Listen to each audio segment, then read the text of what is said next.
inflammatoire.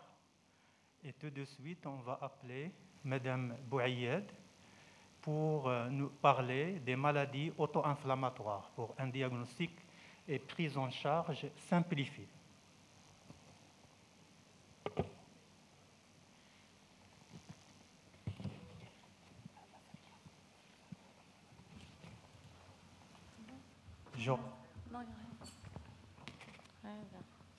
Je rappelle que cette séance de rhumatologie pédiatrique, elle est sponsorisée par le laboratoire Afrique Phare. Bonjour chers amis, merci, un grand merci aux organisateurs de ces 22e journées de pédiatrie de Fès de m'avoir convié à participer à ce congrès sous le thème des maladies auto-inflammatoires en pédiatrie. Et donc, je vais les remercier doublement parce que je crois que c'est la deuxième fois dans l'histoire de la pédiatrie où on a quasiment une séance dédiée à la rhumatologie pédiatrique. Donc, on va parler, je rentre rapidement dans le vif du sujet pour parler de ces maladies auto-inflammatoires qui donnent beaucoup de fil à retordre aux pédiatres pour la simple raison que ce sont des maladies dont la manifestation clinique n'est pas du tout spécifique, d'une part, et d'autre part parce que ce sont des maladies rares, dans le sens sémantique du terme, et dans le sens médical, ce sont des maladies véritablement orphelines qui touchent donc moins de une personne par 2000 selon la définition.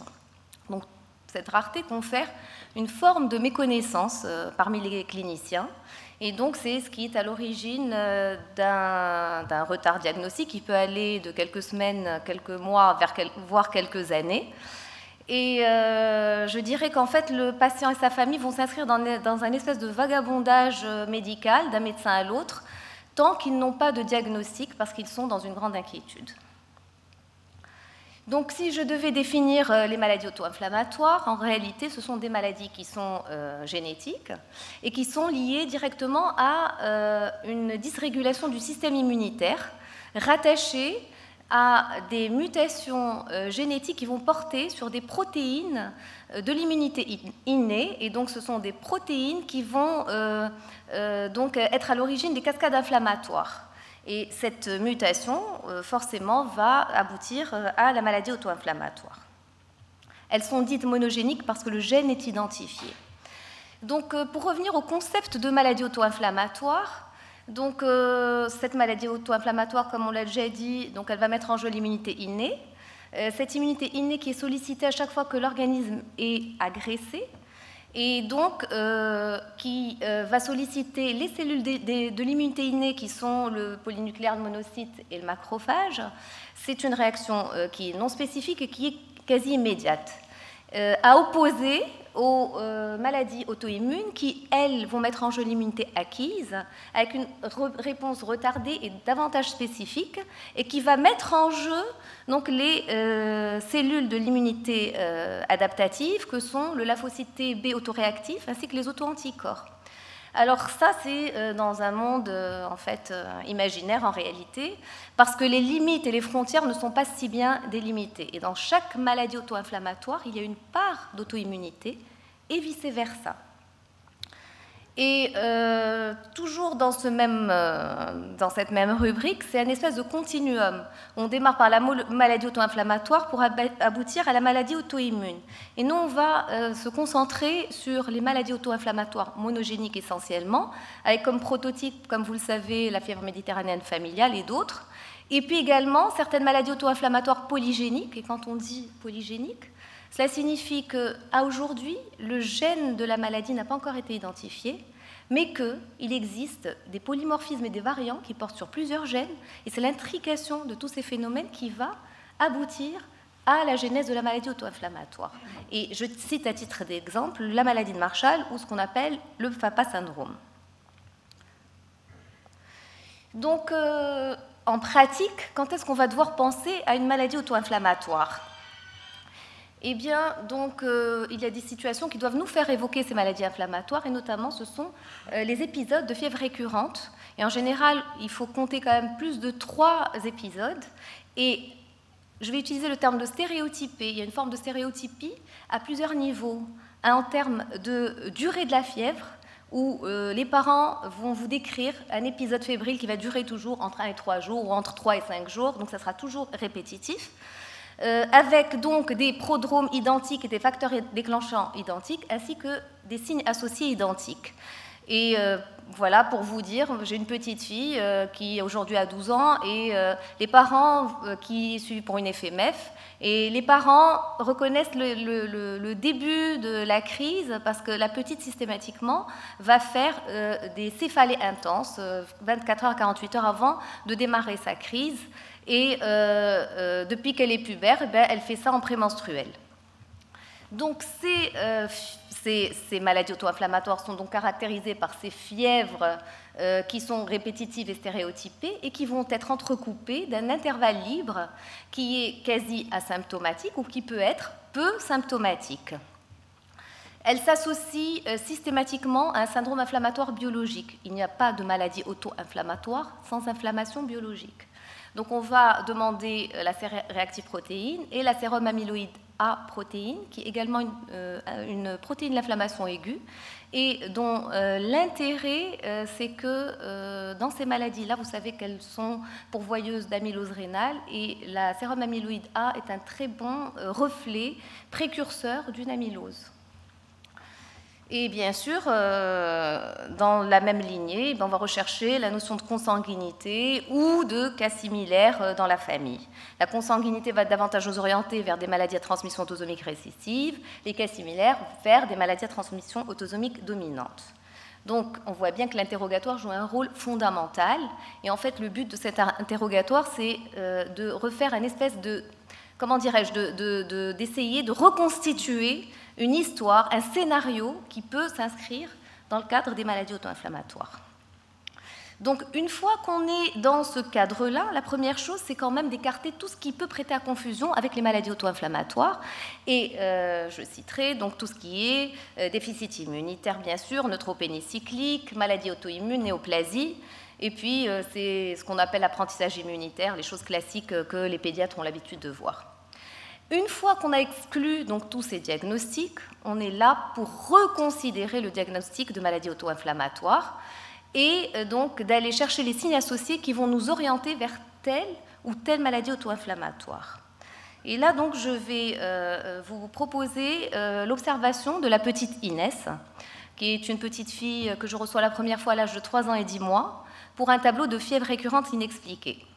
Il n'y a pas de consanguinité dans son histoire, et elle rapporte donc un début, les parents rapportent un début 6 mois auparavant. Et en fait, ce sont systématiquement des épisodes fébriles, avec une fièvre autour de 38-39, associée à des adénopathies cervicales, à une pharyngite ou à une angine pultacée, ou encore à des aftes buccaux.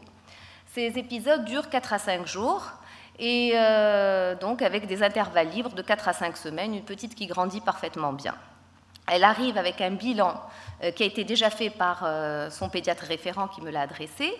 Et donc, au bilan, on a une hyperleucocytose aux dépens des polynucléaires, un syndrome inflammatoire, comme en témoigne une CRP élevée, une échographie cervicale, parce qu'elle faisait des adénopathies cervicales qui ne montrent rien de particulier, sauf une grosse adénopathie de 30 mm.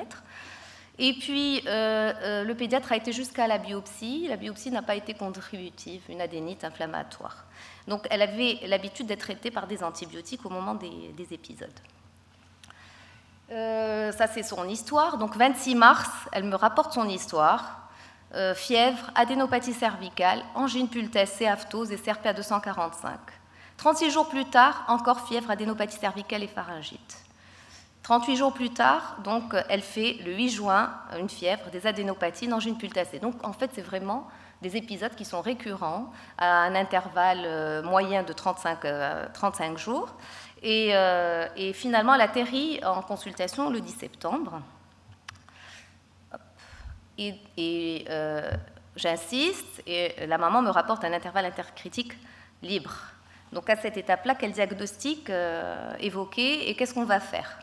Donc finalement, on est devant une situation de fièvre récurrente, associée à des adénopathies cervicales non douloureuses, à de l'aphthose ou de la pharyngite ou de l'angine. Un enfant qui grandit bien, qui a un intervalle libre qui est parfait. J'avance ou on fait ça de manière interactive? Allez, on avance. Donc dans cette situation, on a évoqué un syndrome de Marshall, ou FAPA syndrome, mais qui est quand même dans ce groupe de maladies un diagnostic d'élimination.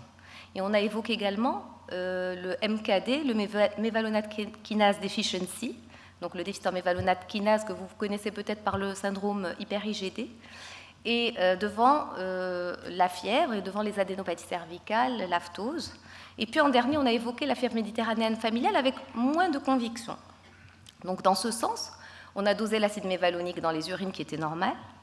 Et puis on a fait une génétique FMF sur l'exon 10, qui n'est pas très exhaustive, mais qui quand même était tout à fait normale. Et dans ce contexte-là, on a retenu le diagnostic de FAPA, ou donc de Marshall. On a traité cette petite par des corticoïdes donc, au cours des crises, 1 à 2 jours, à 1 à 2 mg kg/jour. Et ça marchait très bien, mais comme malgré tout, elle continue à avoir des épisodes assez réguliers, et que ça occasionnait de l'absentéisme scolaire et que ça angoissait les parents. Donc j'ai proposé une amygdalectomie qui a été faite avec un excellent résultat. Donc ce syndrome de Marshall, ou FAPA, pour Periodic Fever, Aphthous Pharyngitis and Adenopathies, c'est en fait la seule fièvre récurrente qui va guérir avec l'âge, spontanément. Et on dit qu'à partir de 5 ans, les épisodes vont s'espacer, et en général, ça disparaît autour de l'âge de 15 ans. Il y a quelques rares cas de FAPA adultes.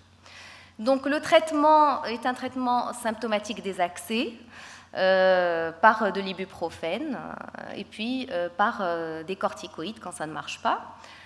Ensuite, il y a la possibilité de proposer des amygdalectomies. Ça donne des résultats assez intéressants dans 80% des cas, sachant que le niveau de preuve de ces amygdalectomies n'est pas vraiment très satisfaisant parce que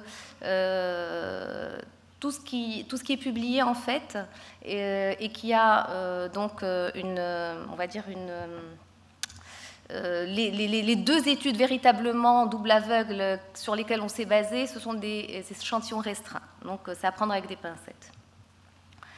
L'observation 2, c'est la petite Mriem. Mriem est âgée de 10 ans et 3 mois. Elle consulte pareil pour des fièvres récurrentes. Elle a démarré son histoire à 6 ans.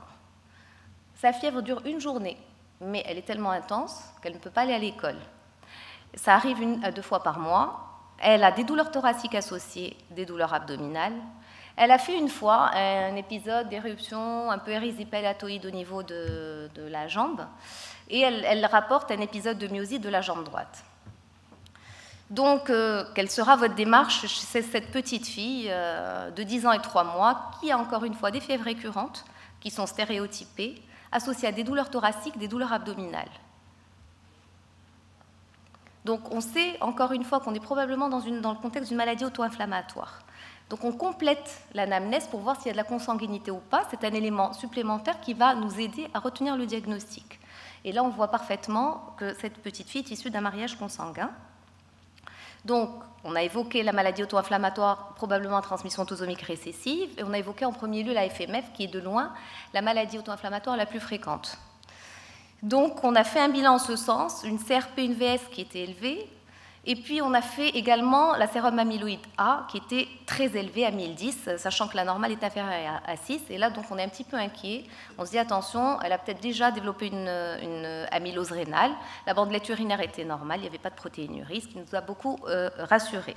On a complété bien sûr par l'étude génétique, et cette étude génétique nous a bien confirmé que nous étions dans une situation de fièvre méditerranéenne familiale avec une forme homozygote, une mutation la plus classique qui existe, c'est la M694V.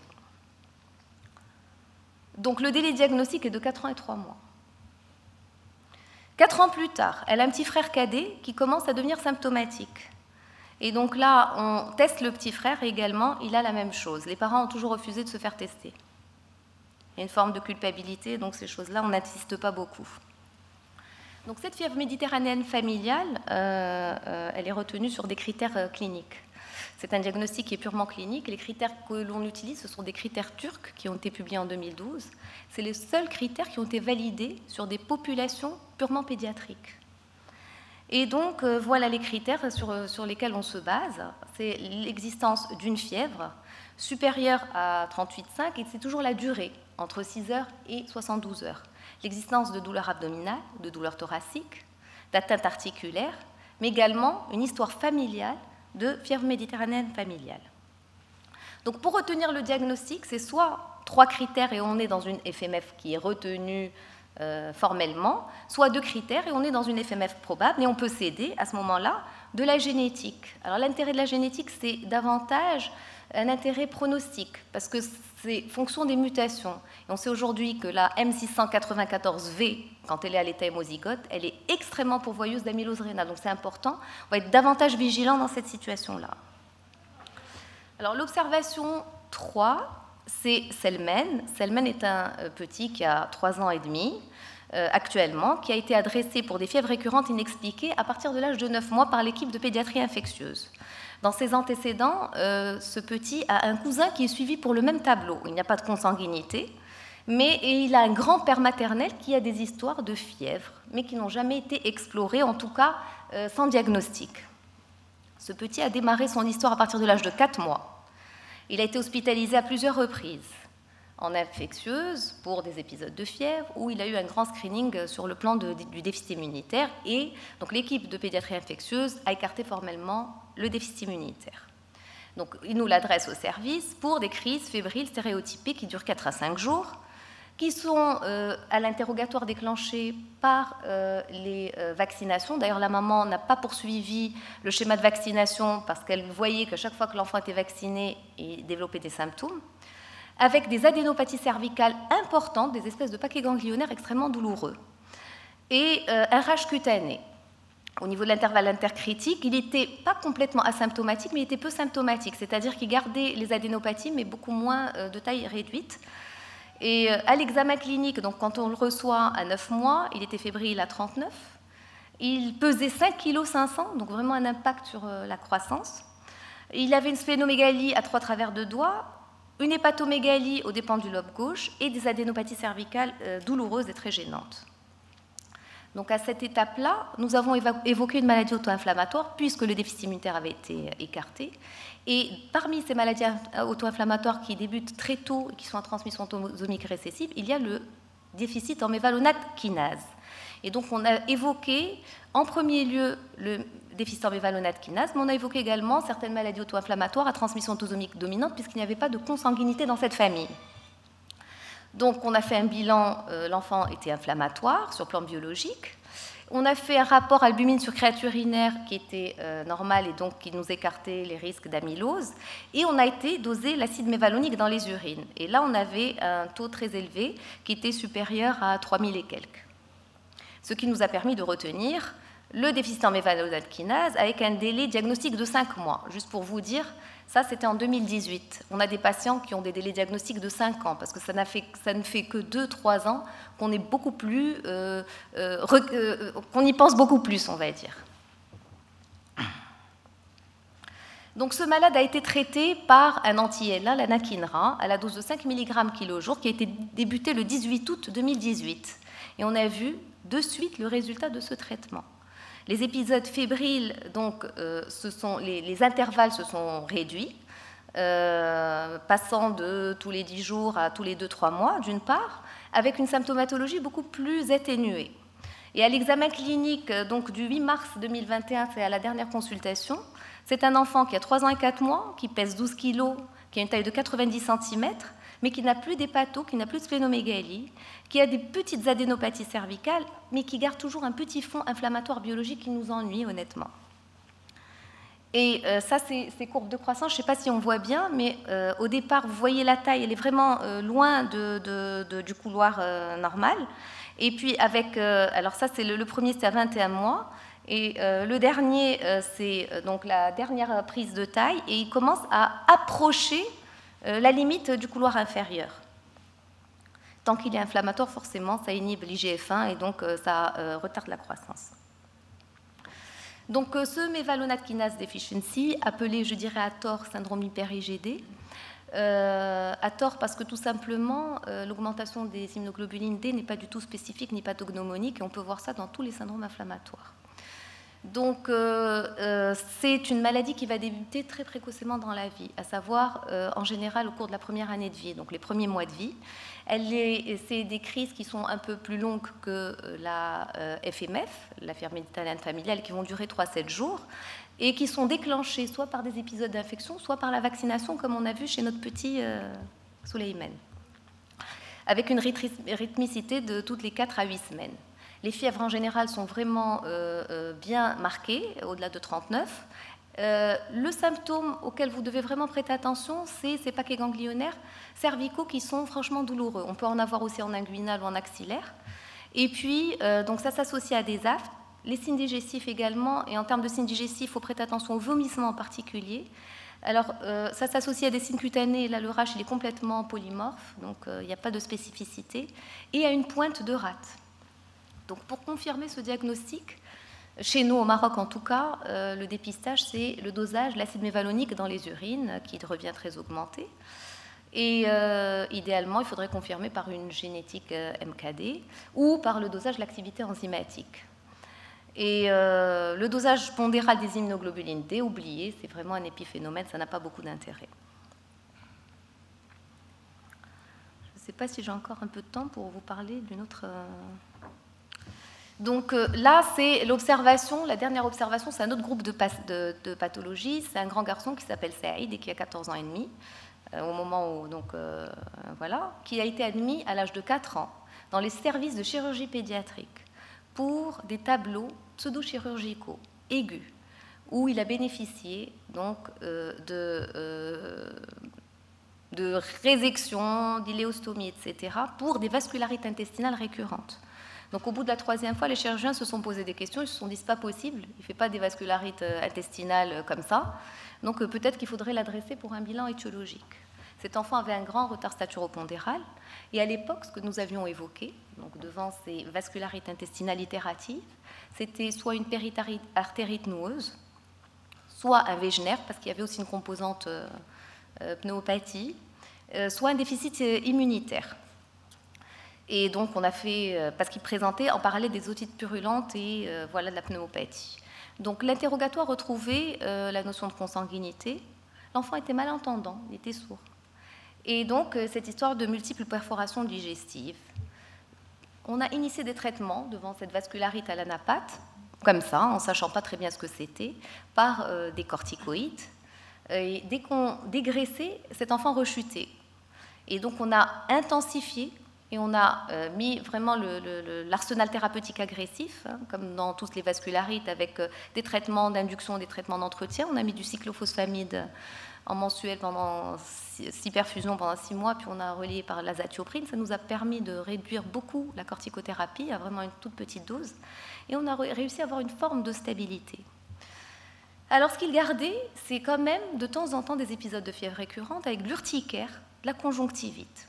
Un épisode par mois à peu près, qui durait quand même 10 jours. Mais c'était beaucoup moins grave que ce qu'on avait pu voir dans la première enfance.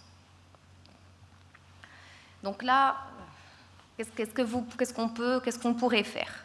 On était très embêtés, on a demandé des avis, etc. Et finalement, on a bien compris quand même que c'était des choses qui étaient stéréotypées, bien que très longues, bien que très sévères, et on s'est dit on est dans une nouvelle maladie auto-inflammatoire peut-être. Il avait des signes neurosensoriels associés, donc ça nous a évoqué un groupe de maladies auquel je vais revenir. Donc, puisque la FMF et le MKD sont faciles à écarter, dans le sens où au Maroc, on a la génétique de la FMF, on peut faire le dosage de l'acide mévalonique urinaire, c'est ce qu'on a fait. Et ensuite, on a évoqué un peu plus ce qu'on appelle le groupe des CAPS, les cryopyrénopathies. Ce sont des maladies qui associent de la fièvre récurrente, une atteinte neurosensorielle et de l'urticaire. Et dans ces maladies-là, on a choisi le syndrome de Muckle-Wells, qui est en fait une forme intermédiaire. Il y a des formes graves, des moins graves, et c'est la forme intermédiaire. Et donc, la génétique est prévue, elle n'a toujours pas été faite. Et pourquoi en fait on s'acharne à faire un diagnostic? C'est une maladie auto-inflammatoire, oui. C'est un enfant qui était plutôt stable sous azathioprine, petite dose pendant 6 mois. Et avec une CRP qui est restée élevée, une mandelette urinaire négative, c'est parce qu'on a vraiment craint la survenue d'amylose rénale. Et donc, en fonction de la génétique, on sait plus ou moins ou pas si ce malade est très exposé ou non. Et on a démarré un traitement par anakinra. Il est finalement décédé par hémoptysie foudroyante sur une hypertension artérielle pulmonaire sur une pneumopathie sévère. Et donc, ces cryopérinopathies, sont des maladies en fait, qui ont un spectre phénotypique très large, avec 3 grandes maladies bien identifiées. La forme qui est tout à fait bénigne et qui est l'urticaire familial au froid, donc c'est fièvre plus urticaire, essentiellement arthralgie. Une forme intermédiaire, c'est le syndrome de Muckle-Wells, et la forme sévère, c'est le SINCA que vous connaissez, qui associe une atteinte articulaire neurologique et cutanée, avec un urticaire, avec l'urticaire comme élément donc central pour vous aider à faire un diagnostic. Associés aux fièvres récurrentes et aussi neurosensorielles. C'est des malades qui font de l'uvéite, qui font de la conjonctivite, qui font de l'hypoacousie, avec ce risque d'amylose rénale. Donc, je vais revenir rapidement à l'éthiopathogénie parce que c'est quand même important. Donc, dans des conditions tout à fait normales, comment se fait l'activation du système immunitaire inné? En fait, quand vous êtes agressé par un agent pathogène, cet agent pathogène est considéré comme un antigène extérieur. Donc, il va solliciter les cellules de l'immunité innée, comme le monocyte. Et donc, ce qui va se passer, c'est que... Je n'arrive pas à avoir de pointeur. Ce qui va se passer, c'est que donc, ces PAMS, qui sont les petits triangles verts, vont être reconnus par un récepteur membranaire de la cellule de l'immunité innée, et qui sont les toll-like récepteurs. Ça va envoyer un espèce de signal au niveau du noyau. Il va être reconnu par un autre récepteur au niveau du noyau, qui est le node light récepteur, et ça va enclencher les cascades inflammatoires, donc avec production d'IL1, de TNF, d'IL6. Et ceci, donc, sous l'effet des molécules de co-stimulation, va activer le système immunitaire adaptatif. C'est pour ça que je disais que la frontière n'est pas si simple entre les deux types de systèmes. Et là, j'ai pris le modèle de l'inflammasome NLRP3, c'est-à-dire celui qui est impliqué dans les cryopérinopathies, pour la simple raison que c'est celui qui est le mieux décrit. Et donc, il faut savoir que le NLRP3, c'est une protéine de l'inflammation innée, qui est surexprimée au niveau des cellules de l'immunité innée. Et donc, cette protéine possède 3 domaines, un domaine central, le NASH, et 2 domaines périphériques, la périne et la leucine. Et ce qui se passe, donc c'est très simple, cette protéine, une fois qu'elle va être activée, elle va se lier à d'autres protéines de l'inflammation. Les 2 autres protéines sont l'ASC et la caspase 1. Et en fait, elles se lient par des molécules similaires. Donc, c'est l'extrémité pyrine qui va se lier à l'extrémité pyrine de l'ASC, et c'est l'extrémité carde, le petit rond rouge, qui va se lier au petit rond rouge de la caspase, qui est l'extrémité carde de la caspase. Tout ceci va constituer ce truc central qui est une grosse macromolécule protéique et en fait qui est une espèce de plateforme, comme une usine productrice d'énergie, et donc qui va activer les cascades inflammatoires. Comment? Elle va activer cette caspase qui va cliver la pro-IL1 bêta en IL1 bêta, parce que l'IL1 bêta n'est effective que si elle est activée. Donc, dans les conditions pathologiques, normalement, cette activation du système immunitaire, elle a ses limites. Dès que vous avez éliminé l'agent pathogène, eh bien, ça s'arrête. Dans les conditions pathologiques où il y a une mutation, c'est une activation qui est pérenne au niveau du système immunitaire inné et qui est responsable de tous ces symptômes. Alors, je reviens à l'action de l'IL1 bêta. Cette IL1 bêta est une cytokine pro-inflammatoire qui va agir à plusieurs niveaux. Et notamment donc, au niveau du cerveau, elle va être responsable au niveau hypothalamique de la fièvre, aussi de l'anorexie, de l'asthénie. Au niveau de la moelle, donc, elle va entraîner une hyperproduction de polynucléaires neutrophiles et de thrombocytes. Au niveau des chondrocytes, elle va libérer des enzymes protéolytiques et ça va se manifester soit par des arthrites, soit par des ostéomyélites. Et puis au niveau du foie, elle va entraîner la synthèse des protéines de l'inflammation. Donc, cette IL1 bêta, finalement, elle est responsable des symptômes cliniques et biologiques. Et c'est pourquoi on se pose la question, si on bloquait l'IL1 bêta, eh bien, on pourrait avoir une efficacité sur les symptômes cliniques et les paramètres biologiques, et ça a été prouvé.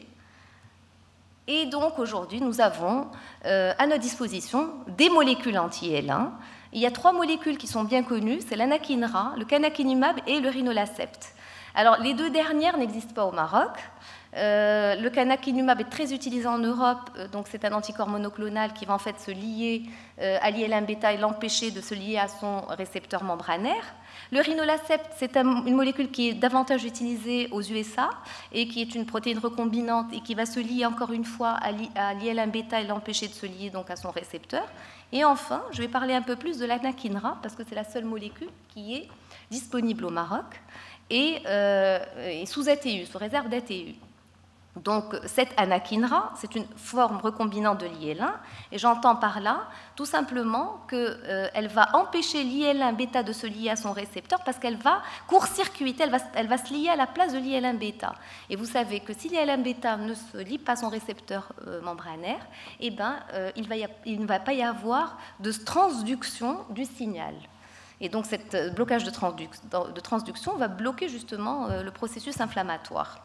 C'est une molécule qui a une demi-vie courte et donc elle nécessite une administration quotidienne en sous-cutanée. Elle est plutôt bien tolérée, sauf qu'elle peut donner des réactions aussi d'injection. Il ne faut surtout pas vous affoler. Si vous avez ce type de réaction, on n'arrête pas le traitement, on donne des antihistaminiques avant et des crèmes topiques corticoïdes et ça se passe très bien. Elle peut donner également des cytolyses hépatiques. On a déjà eu des incidents de cytolyse hépatique, des fois du fait d'une dose élevée, parce qu'en fonction de la maladie, vous allez prescrire entre 2 et 8 mg kg/jour. Et donc, parfois, quand on arrive aux 8 mg kg/jour, les enfants tolèrent mal. Il suffit de baisser pour retrouver un taux de transaminase normal et de réintroduire par la suite. Les indications, donc c'est essentiellement les cryopyrinopathies et c'est celles qui ont eu... J'ai fini. C'est ma dernière diapo. Donc, c'est celles qui ont eu l'AMM en premier. Après, on peut l'indiquer dans toutes les autres maladies auto-inflammatoires qui ont été rebelles au traitement classique, notamment la colchicine. Dans les arthrites juvéniles, idiopathiques, formes systémiques, qui sont très systémiques et moins articulaires. Et je vous remercie. J'ai un algorithme, mais ce n'est pas grave, j'aurais dit un peu l'essentiel. Voilà. Merci. Merci, professeur Bouyed, pour cette brillante présentation. On a un retard, je ne sais pas, est-ce qu'on peut... Juste une seule question. Oui. Alors merci. En attendant, pour ceux qui sont très intéressés par les maladies auto-inflammatoires, j'ai mis un lien tout en bas, parce qu'en fait, là, j'ai donné vraiment les maladies les plus fréquentes et les mieux connues, mais il y en a beaucoup d'autres. Et ce site-là, il est très intéressant, parce que chaque fois que vous avez une maladie inflammatoire qui est découverte, il la met directement sur le site. Et chaque fois que vous avez une nouvelle mutation d'une maladie déjà connue, elle est aussi inscrite dans le site, et il y a une espèce de mise à jour très régulière. Merci, professeur Bouyed, pour cette excellente présentation. J'ai une question par rapport à la prise en charge de syndrome de Marshall. Vous l'avez très bien dit. Concernant le traitement, c'est le paracétamol et l'ibuprofène. Parfois, on donne des corticoïdes. Je crois qu'on dit que quand on utilise les corticoïdes, c'est vrai, c'est efficace pour l'épisode, mais ça entraîne un rapprochement des épisodes. Et on le laisse pour, soi-disant, les épisodes qualifiés de mal tombés, c'est-à-dire au cours des anniversaires, des examens, on les laisse pour. Qu'est-ce que vous en pensez? Absolument, c'est ce qu'on fait. Absolument. Très bien. Et même la myélectomie, on ne la propose pas vraiment. On la propose quand les parents sont très embêtés par les épisodes réguliers. On essaye de les rassurer, de leur dire qu'avec le temps, ça va s'espacer, ça va se réduire. Et donc, ça dépend des familles. Très bien, merci. Une question? Une petite question? Non, je connais quand même. Le lien. D'accord, donc on va vous laisser. Très bien, vous pouvez enchaîner. D'accord.